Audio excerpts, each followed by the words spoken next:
লক্ষ্মীপুরে ৯/৬ করে সরকারি স্কুলের কাজ করার অভিযোগ উঠেছে ঠিকাদারি প্রতিষ্ঠান হাবিব ট্রেডার্সের স্বত্বাধিকারী ঠিকাদার মনির হোসেনের বিরুদ্ধে। ২৭ অক্টোবর সোমবার সকালে সরেজমিনে গিয়ে জানা যায়, সদর উপজেলা চররুইতা ইউনিয়নের কাঞ্চনী বাজার মেদি মাঝির পোল সংলগ্ন চররুইতা ৩ নং সরকারি প্রাথমিক বিদ্যালয়ের ৩তলা ভবনের চলমান কাজে এই অনিয়মের অভিযোগ ওঠে।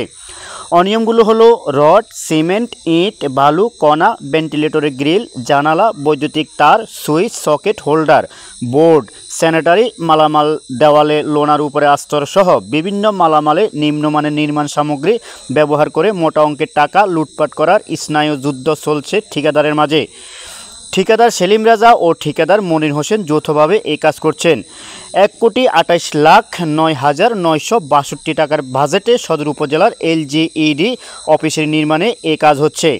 কাজে অনিয়ম করে এই ঠিকাদারগুলো কোটি কোটি টাকা বানিয়ে জনগণকে ভোগান্তিতে ফেলছে বলে অভিযোগ করেন স্থানীয়রা। তারা এই বিষয়ে প্রশাসনের সহযোগিতা কামনা করেন।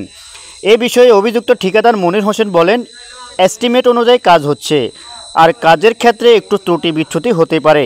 কাজে বিভিন্ন কোম্পানির মালামাল ব্যবহার করা যায়, এতে তেমন কোনো সমস্যা হয় না। এ বিষয়ে জানতে সদর উপজেলার LGED অফিসের প্রকৌশলী কাজী কামরুল ইসলাম এর মুঠোফোনে বারবার কল করলেও তিনি রিসিভ করেননি। খুদে বার্তা পাঠিয়েও কোনো সদুত্তর পাওয়া যায়নি।